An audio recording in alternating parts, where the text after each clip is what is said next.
I couldn't believe I had done it again. I killed my mom for the second time. But this time, it wasn't just a case of hitting her with a car. I killed her with my own hands. I crawled across the floor to where my mom was laying and kissed her on the cheek. "I'm so sorry, Mom," I whispered softly as tears ran down my face. "I promised you I would make this right, and I swear, I will. I'm sorry." Standing up, I wiped the tears from my eyes and headed to the kitchen to grab a candle from the kitchen drawer.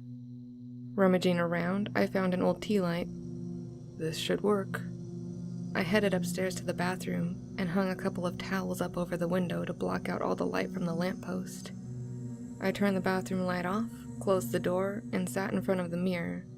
A big standing mirror I don't remember having in my dimension, but it perfectly suits my needs, so I'm not going to complain. I lit the candle and placed it between myself and the mirror. Everything around me was dark, and I could just make out my face in the reflection. I tried my best to clear my mind, which, given the situation, was a little harder than I would have liked. After about 5 or so minutes of sitting, staring into the mirror, I managed to clear my mind before focusing on my reflection. I started to view my reflection as another version of myself, one from another dimension, one from a dimension where I hadn't killed my mom, a dimension where there is no possible way I will kill my mom. "Alex," I called out. "We need to switch places." I felt kind of stupid talking to myself in the mirror, but according to everything I read on the internet, that was the way to do it. I sat there for several minutes, focusing on swapping places and talking to my own reflection, when I saw the other version of myself blink. "Alex, can you hear me?" My reflection tilted his head sideways and looked at me as if I was speaking a foreign language. "Alex," I called out, "we need to swap places. Do you understand me?" "Yes," he replied as his voice echoed around my bathroom. "And we can swap, right?" He nodded once, then got up and began to walk away. "Go to bed, Alex," he called from the other side of the mirror, his faint voice still echoing. I couldn't help but wonder if it had worked, but sitting staring at the mirror and not seeing my reflection looking back at me was freaking me out. I stood up and did as the other version of myself had said, and went straight to bed. Laying there, my mind started to drift. Will it work? I wondered. I can't just leave my mom laying there, can I? Go to sleep, a voice whispered in the darkness, startling me. "Who's there?" I called out, but I got no reply. I jumped up from my bed and turned on the light, looking around. There was nobody there, and I put it down to being a figment of my imagination. I've just killed my mom and then saw my reflection get up and walk away. It's just stress. I turned my light back off, climbing into bed, and tried to get some sleep and let the jump take place. I woke up the next morning as the sun beamed through my open window and birds were chirping in the trees outside. Stretching out in bed, something didn't feel quite right. The other side of the bed was warm, and I was sure I didn't sleep with the curtains or the window open last night. That's when I heard the toilet flush, the bathroom taps turn on, and somebody walking down my stairs. Suddenly there was a loud scream. "Alex! Alex, quickly come here!" I dived out of bed, partly wondering who the hell was in my house, and partly wondering why she was screaming like that. I threw on a t-shirt and some shoes, then ran down the stairs. It became apparent the jump hadn't fully worked. There was still blood all over my carpet, and a woman was kneeling beside my mother's dead body, holding her and shouting at me. "Quickly, grab my phone from the kitchen table. Call an ambulance." I stood there staring at her, confused at how my mother was still here, and how this woman had gotten into my house. "Why are you just standing there? Get my phone! Now!" I snapped out of my daze and ran into the kitchen to get the phone that was sitting in the middle of the kitchen table. But when I ran back into the living room, the blood was gone and the woman was staring up at me. "Why have you brought me a phone? I said grab me a damp cloth." No, you... I began to say before I was interrupted. Your mom has taken a fall. Just get me the cloth. I went back into the kitchen, putting the phone back on the table and running a cloth under the cold tap before taking it back to the woman. When I walked into the living room, there was no sign of my mom anywhere, and the woman was sitting in the middle of the sofa watching some early morning talk show on TV. Happy anniversary, honey. She exclaimed, jumping out of her seat and hugging me tightly. This is for you. Anniversary? She's my wife? I opened the card, and it read, "To a wonderful husband. Every anniversary makes me look back at our relationship and realize that I had the best 12 months of my life. All my love, Lucille." Looking around the room, I finally started to take in my surrounding. The birthday banners that I had seen just hours before were now anniversary banners. The blood-stained present bag was no longer there. In its place, a small present that read, "To Alex and Lucille, love, Mom." I am married? I thought to myself, half in shock. This is also for you, darling. The woman I now know to be my wife said, handing me a small present. "Aw, thank you," I replied, unwrapping the present. Discarding the wrapping paper, I saw that I was holding a steel-cased photo album with my name engraved on the front. It's the photo album you thought you lost. I had the cover encased in steel and engraved. None of the pictures are there, though. I was expecting them back by now. But I suppose I best tell you, I've had them sent to be redeveloped. They should be here next week. Hey, you'll have the picture of your dad in perfect condition again. My what? I asked, baffled. You know, the picture of your dad. Before he died, Alex. Oh, thank you. I stood the photo album on the fireplace and saw a small present for Lucille from me. "Here, this is for you," I said, handing the present to her. "Look, I need to take a walk. I'll be back soon."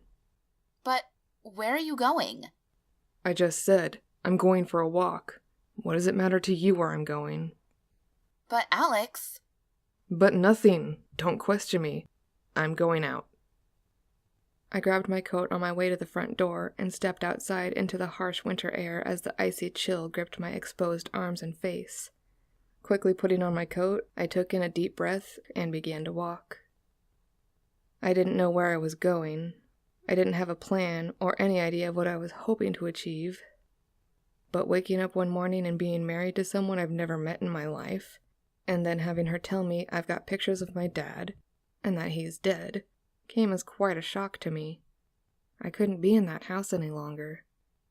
I began to walk down the street, heading towards the local canal. I had fond memories of going to feed the ducks with my Nana, and I felt that the nostalgia would be good for me. I needed something to keep me grounded while I was feeling lost in a dimension where I knew nothing about my own life. After a short while, I reached the canal, and it occurred to me that the walk there seemed shorter than normal. Whether it was due to my lack of attention, or because of a change in this dimension that I was unaware of, I had no idea. But something didn't feel quite right. I went and sat on the bench where I would sit with my Nana on hot summer evenings, throwing bread to the ducks and eating sandwiches out of a hemp bag she would call her picnic bag. I sat there taking in the smell of the winter air, mixing with the surrounding woodland, and skipping stones across the iced-over water, when I heard a voice. "Yeah, lovely weather we're having, isn't it?" An old gentleman said from the seat next to me. "Jesus!" I called out. "Where did you come from? I didn't see you there." Sorry about that. I'm a silent walker. Care to explain what's lovely about this weather? It's so cold that the canal has frozen over and I can see my breath. That isn't lovely. Yeah, you've got to look past that. Look at how nice the canal looks, with that layer of ice, the fallen leaves covered in frost, and the robins in the surrounding trees. That doesn't change the fact that it's freezing. Why aren't you wearing a coat? Yeah, I've got all I need. Can you say the same? What do you mean? The man just sat there silent, staring at the canal. And for the second time, something didn't feel right. Well, old man, those clouds are getting darker, and the wind is starting to pick up. I'm heading home to get inside where it's warm. I suggest you do the same before you catch your death. Looks like you came to the wrong dimension, the man said, his voice sounding like a child speaking over an AM radio. You what? I asked sharply. He rose from his seat and stood staring right at me, blank-faced, and his eyes were glazed over. I said, you've come to the wrong dimension. You don't belong here. And why don't I? Oh, you don't get it. This isn't your dimension. Go back home. Go back home, the man shouted, pushing me into the canal. I fell through a thin layer of ice on top of the water and began to sink. In that moment, something grabbed my ankle. Looking down, I saw what seemed to be the man with algae covering his skin from head to toe. His dirty brown shirt was missing a sleeve, and the body was tattered, exposing more algae covering his chest and stomach. His long, dirty black hair flowed like 100 tentacles wrapping around his face and neck, and a swarm of tiny bugs escaped his mouth as he spoke. You don't belong here. You don't belong here, he said, unaffected and unmuffled by the water. I looked back up to the surface and could see the light shimmering on the layer of ice. God, I thought to myself for the first time in my life, please help me. God can't save you now, the man said, pulling me deeper as the light began to fade. At that exact moment, I was sure I was going to die. I could feel an immense pressure building in my chest as my body was fighting for oxygen.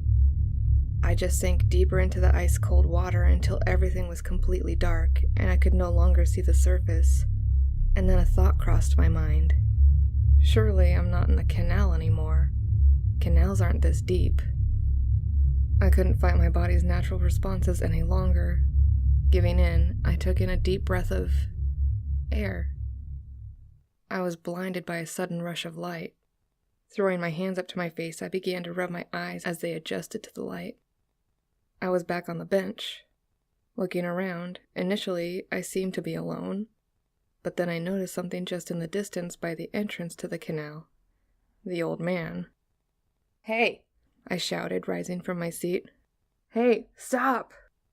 The old man turned, gave me a sinister smile and waved, before disappearing around the corner. I began to run, trying to run in my soaked and freezing clothes, trying to catch up to the old man. But when I got to where he was standing, he was nowhere to be seen. There was nowhere for him to hide, and just up ahead was a straight road, but he had completely vanished. I ran home as fast as I could, my body still feeling the coldness of the winter air hitting my now drenched body. Reaching my house, I saw a familiar face standing outside. It was Ian. Well, look at the state of you. Don't start, mate, I said as my teeth chattered together relentlessly. Anyone would think you were cold, Ian said jokingly as I glared at him. I walked straight past Ian and began to fumble around with the door key, and my hand shook. Finally, I managed to unlock the door and ran into the house, kicking my shoes off. Come in, mate. Close the door behind you. I'll be down in a minute, I called to Ian while running up the stairs. Running into my bedroom, I threw my clothes off and onto the warm laminate floor, going through my wardrobe and seeing clothes I had never seen before. I picked out a pair of black joggers and a gray jumper, threw them on, and headed downstairs. Walking into the living room, I noticed all the banners had disappeared and Lucille was nowhere in sight. The only thing that remained was the empty photo album on the mantelpiece. She left you then? What? Who? Lucille. She's not here, mate. You've got shit luck with women, haven't you? She was here earlier. I didn't even know she existed until I woke up this morning. Oh yeah, when you brutally murdered your mum again. You what? Who do you think you're talking to like that? How do you know about my mom? I've already told you. My Alex tells me these things. But that was me, not your... Hang on. How do you know what another you has told me? I have this same conversation every time a new you comes along. Anyway, enough about that. What the fuck are you wearing? Shut up, I was cold. It's your own fault for going swimming in the winter. I didn't go swimming, I was... You was pushed, I know. I could only stand there and stare at Ian at this moment in time. How does he know all of this? This happened to me and only me. This version of me. Let me guess. Your Alex told you? No, some kid caught the whole thing on video. It's on YouTube already. Look. Ian said, starting up my computer. I'm going to make coffee. I went to the kitchen and turned the kettle on when I heard Ian laughing from the living room. Great, laugh it up, mate. After making my coffee and heading back through to the living room, Ian was still at my computer, repeatedly playing the video he mentioned on YouTube. Splash. This is great. You should see this. I don't need to. And in all honesty, I don't think it's appropriate you sitting here laughing at my expense. You don't know what I went through. Yeah, I do. About 2 centimetres of ice. Think that's funny, do you? Come on, mate, I'm only joking. Well, it's not fucking funny, mate. Get up. Get off my computer. Get out of my house. Alex, come on, I'm only having a laugh. Yeah, at my expense. Now get out. What's gone into you? Get out. I shouted, throwing my cup across the room at Ian. Now. I jumped up from my seat and grabbed Ian by the collar, dragging him away from the computer and throwing him halfway across the room. Laugh at me, will you? Alex, mate! Don't Alex mate me! I shouted, grabbing Ian by the collar again. I'll give you something to fucking laugh about. Ian stood up, and I found myself completely losing my temper and punching him in his eye, knocking him to the ground. Get out of my house, now! Fine, I'm going, you fucking headcase. Ian snarled, heading for the front door. The door slammed shut, and I was left alone. The house fell silent. The video had stopped, and I had spilt coffee all over my floor. Great, I thought to myself. I headed over to the spilt coffee and began wiping it up with my sleeve before sitting down at my computer. The most recent tab was a video on YouTube titled Fall in Canal, but that wasn't me. That wasn't even my canal. The water in the video wasn't even frozen. So Ian wasn't laughing at me. Is there really a video of what happened? I began getting myself worked up about the same things over and over. How did Ian know? I pondered intently.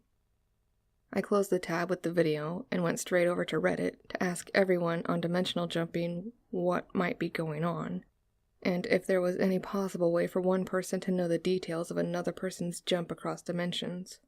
But nobody seemed to have the answers I was looking for. I was on Reddit and performing various Google searches, but I found nothing. One user on Reddit said how it's not possible for one person to know of another person's jump without the jumper telling them, to which I replied, the person in question has informed me that not only has he spoke with me, he's spoken with various versions of myself who have passed through his dimension. To which one of the mods on the sub said how there are no other versions of myself, only me. But if this was the case, how would Ian know so much? Not satisfied with my results, I decided to go and get a shower and get changed into something more comfortable. While in the shower, I heard what sounded like talking from the TV, with intervals of footsteps walking all around my house. But every time I stopped the shower, a sudden silence fell upon my home, aside from the occasional drip from my shower head. Every time I called out, I got no reply. And every time I turned my shower back on, the sounds returned. I assumed I was just hearing things, but got out of the shower to go investigate anyway. After getting dressed, I headed to the top of the stairs and stood there for a few seconds, listening. But I didn't hear anything. Nothing but the increasing volume of my own breathing. And then that familiar dial-up modem sound. Until the noise became so loud and so intense it felt like my eardrums were about to burst. And then, all of a sudden, it stopped, leaving my ears ringing as if I just walked out of a rave. Within seconds, the ringing had subsided and my house was devoid of any sound at all, until I heard a whisper in my ear. You've come to the wrong dimension. The next thing I remember is waking up on my living room floor in a pool of spilt coffee to the sound of Lucille calling me. Alex, wake up! Are you okay? she said, clutching my hand. Yeah, I moaned. I'm fine. What happened? I don't know. I went to the bathroom and when I came back down, you seem to have taken a fall. You've got a lovely black eye, too. I stood up and went to sit down on the sofa. Looking around, all the anniversary banners and gifts were back. I picked the one up from my mom and stared at it for a while. I'll go and see her tomorrow, I thought to myself. Lucille stood, staring out of the window, humming some tune I'd never heard before. And then she turned to me and said, Lovely weather we're having, isn't it? Pardon? The snow. Isn't it beautiful, the way it covers everything in a fluffy white blanket? Oh, yeah, I guess. She stood there staring at me for a moment and at the present from my mom, and that's when she said something that confused me. So, are you just going to hold that, or are we going to go see what my mom got us? Your mom? Yes, I know you're close, but I've told you before. She's my mama and you can't have her. If this is from your mom, what did my mom get us? What do you mean? My mom, what did she get us? Alex, your mother walked out on you and your dad when you were 2. How hard did you hit your head when you fell? That can't be right. My dad walked out on me and my mom. No, Alex. Your mom walked out on you and your dad. Then your dad died when you were 5, and you went to live with your nan. The moment she said that, a thought crossed my mind.